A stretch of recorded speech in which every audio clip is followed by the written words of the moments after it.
gracias a Dios porque estamos acá con la hermandad, con los hermanos, y estamos muy contentos, muy alegres porque vemos el amor de Dios.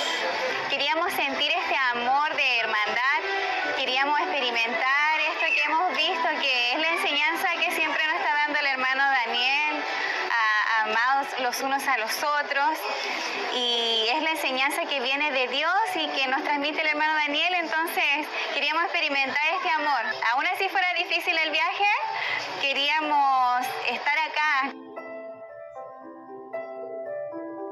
Nuestros hermanos que vienen desde muy lejos a visitarnos a nosotros, sin mirar, ¿no?, que traigan ya sea médicos de otro lado, sino que lo más importante que ellos vienen a traernos el mensaje, que es la palabra de Dios, el mensaje del hermano Daniel, que es guiado, ¿no?, por el Espíritu de Dios, que nos fortalece a toda la hermandad. La verdad que vale mucho. Yo doy gracias a Dios porque pude ser parte de este evento, pude participar. No importa si he tenido sueño, cansancio, la verdad eso se va. Eso puede venir cualquier otro día, pero la visita de ellos es muy especial. No todo el tiempo tenemos la visita de ellos y estamos muy felices y contentos porque vi a mis otros hermanos del otro lado y estoy muy feliz.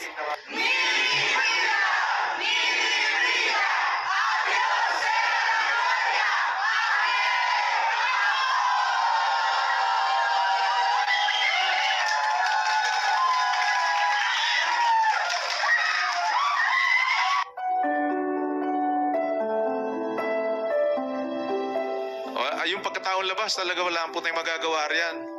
Sayang mo sa gusto, tatanda. Sayang mo sa gusto, magkakasakit. Nandyan ang medical team natin.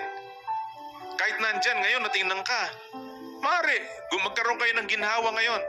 Pag alis namin, isang linggo lang, balik uli yung may masakit sa'yo. Ang ating dapat na mapakinabangang higit, hindi yung benepisyong material.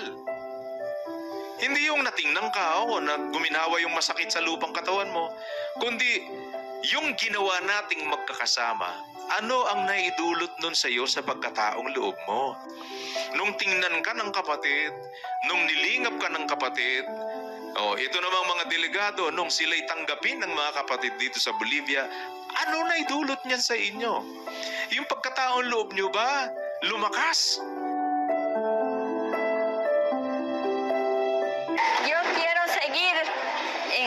Porque ya yo tengo esta edad, todavía he tenido tiempo para llegar a conocer las palabras de Dios.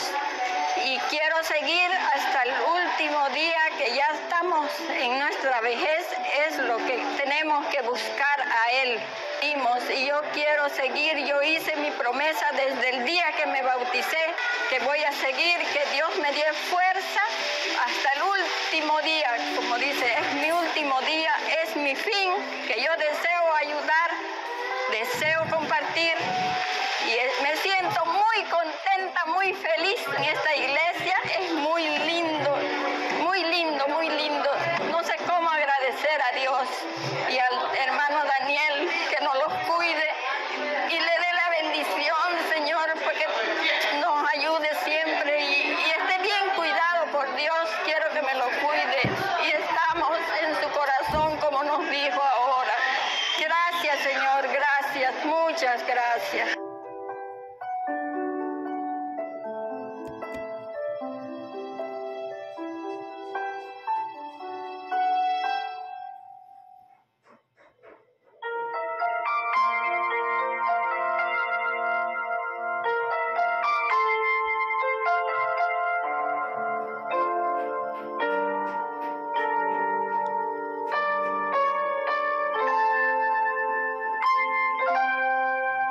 Una carta de amor que vino del cielo.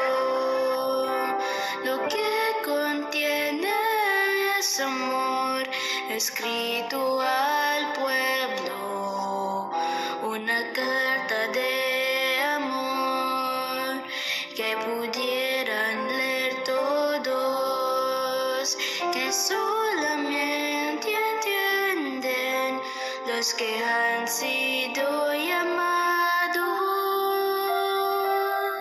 Although ang hirap po nung ang dinanas po namin, nahirapan po kami huminga dahil nga po nasa mataas na altitude kami. Pero napalitan po yun ng, alam mo yun, yung parang gusto mong lumaban, gusto mong maging malakas ka din para sa kanila, para mapagserbisyuhan sila. Yung layo ng pagpunta namin dito, magawa namin.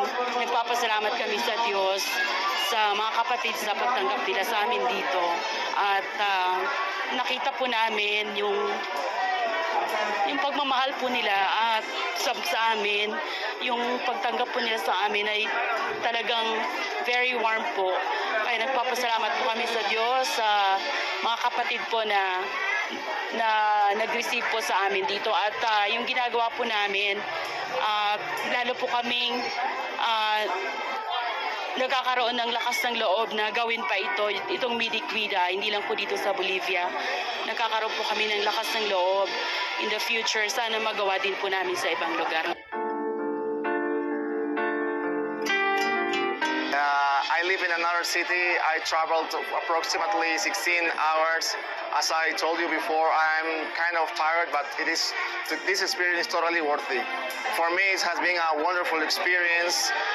I told myself if I had the chance to help others and if I have the ability to do it, why not? I know I'm not getting rewarded, but I think our Lord is going to give him a reward maybe later or in another way.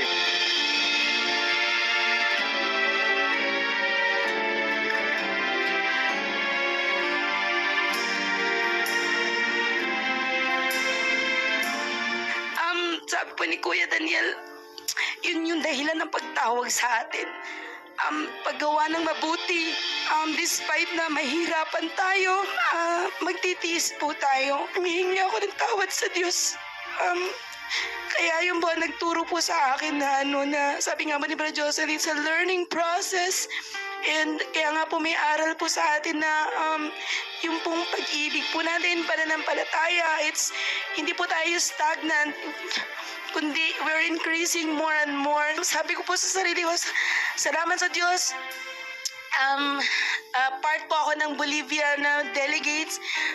May pagkakataon po akong bumawi.